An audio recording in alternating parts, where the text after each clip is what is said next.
From 9 News, this is your news today. Good morning and welcome to Today. Coming up this Monday, Pauline Hanson heckled during an anti-immigration protest in Melbourne, plus activewear outrage why Sydney High School is banning female students from wearing leggings. And rock royalty returns to Adelaide, see AC/DC electrify Australia's greatest motorsport event. A couple of mates there last night. I'm going to hear all about it this morning. First, breaking news though, Oscar Piastri is still in with a shot to take up the Formula One Drivers' Championship after a podium finish in Qatar. Live to Nine's Europe correspondent Mimi Becker in London. Mimi, he wouldn't have been pleased with this result. No, David, he was visibly disappointed. Piastri started in pole position, but this race did not go as he would have hoped. Max Verstappen won, and McLaren were the only team not to pit when a safety car came out. So it's that decision that has cost Oscar Piastri this Grand Prix title. He was clearly upset after the race.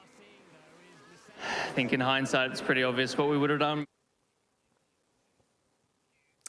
Now, the championship title will come down to a showdown next weekend, though, so not all is lost. Oscar Piastri, Lando Norris and Max Verstappen all in with a shot. Oscar will have to win the race, David, while Lando will have to come sixth or lower, so it's tough, but it is possible for our Aussie that he could get there. He's just got to get there. All right, thanks, Mimi. Well, Victorians caught carrying machetes face hefty consequences as an amnesty officially ended just hours ago. Let's go live to Today Melbourne reporter Simon Love. Simon, good morning to you. Where can people be searched without warning? Morning to you, Sarah. Well, they can be searched here in the CBD and also some areas just beyond the Hoddle grid, also into South Bank, South Melbourne and some of the parklands to the north as well. And you can be searched without warning by police. And if you obstruct or hinder a police officer doing that, or even refuse to even take items out of your pockets, you could be in breach of the law. And if you are carrying a machete in Victoria, you could even face fines or even up to 2 years jail. The machete amnesty officially ended overnight, so those bins we've seen outside police stations, they will be recycled or junked. And if people want to dispose of machetes, Sarah, they'll need to contact the police in order to safely do that. All right, Simon, thank you. A Sydney man has died after the small aircraft he was flying collided with another plane in a training exercise. Eddie Sieve was landing his RV7 at the Wedderburn Aerodrome in Sydney just after midday yesterday when the crash sent his aircraft into bushland. 2 e-bike riders are still on the run after swiping and shattering car mirrors on the Gold Coast. The riders were in the suburb of Labrador just after 3 in the morning yesterday and left a trail of destruction. Car owners are now facing repair bills of up to $500. At least 4 people have been killed and 10 others injured in a mass shooting at a birthday party in Northern California. The attacker remains on the run. Police believe it was a targeted attack. More than 600 people have died following floods and landslides in Indonesia, Malaysia and Thailand as a rare tropical storm lashes Southeast Asia. Rescue teams in Indonesia are working to reach people in remote areas, delivering aid by helicopter. At least 200 people have died in Sri Lanka, which was struck by a separate storm that is now headed for India. The death toll from that fire that tore through an apartment complex in Hong Kong has now risen to 146. Police say there are still 150 people missing after 79 were injured in the blaze, which destroyed 7 of 8 tower blocks. There have been queues as long as 2 kilometres as people wait to lay flowers and notes, paying their respects to those who died.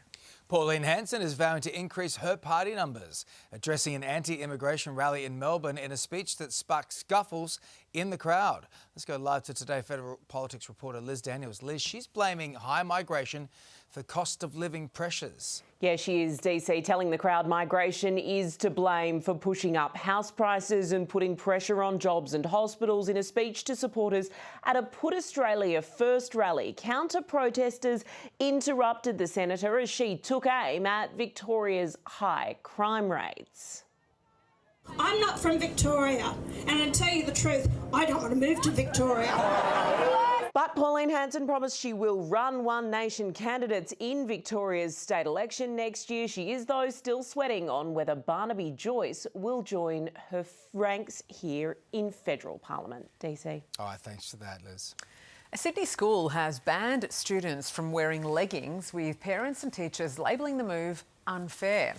Let's go live to today's Sydney reporter Gabrielle Boyle. Gabby, good morning to you. What on earth is going on? Oh, this is ridiculous, isn't it? Mosman is a pretty fancy pants suburb, I think it's fair to say. Here, the houses are expensive, so are the restaurants, and most of the kids go to school wearing those cane boater hats, the fancy blazers and the black polished shoes, but not the kids that attend Mosman High School, because since the early 80s, this school has been completely uniform free. But recently, the principal has put in a new rule. There are no leggings, no bike shorts and no tight and revealing tops. The girls are saying they are being unfairly discriminated against. What do you reckon? I don't know what I would wear if I didn't wear leggings every single day. It's just so much more comfortable, and I hear it makes you smarter too, Gabby. Let's go with that anyway. Up, right? Yeah, exactly. Jane. The number of Australian children being diagnosed with autism has surged 35% in the past 4 years. 1 in 27 children now have the condition. That outstrips rates in other similar countries. A record $9.2 billion has been spent on treatment this year alone. Blackouts in eastern Australia could become the new norm from as early as 2027. Serious concerns have been raised following the planned closure of the nation's largest coal-fired power station near Lake Macquarie. Officials say there might not be enough energy infrastructure despite the influx of more renewables. Good news for Western Sydney. The city's favourite inland swimming spot, Pondi, is officially opening for longer this summer season. Penrith Beach has also been given a bit of a facelift with new shaded seating areas and outdoor showers. Starting this Sunday, the popular swimming spot will be open from 7 a.m. to 7 p.m, with lifesavers on patrol for residents to soak up the summer fun. I love Pondi. So clever. Yeah, we should do an OB from there. We should. Hey, last night, half my friends went to ACDC because they captivated Adelaide in their first Australian tour in 10 years, all in a supercars mega show. Look at them go. It was all happening in Adelaide, wasn't it? The famous rock band's set list comprising more than 20 of their greatest hits, ranging from Thunderstruck to If You Want Blood. If you want blood, you got it. Their next stop will be Perth Optus Stadium on Thursday.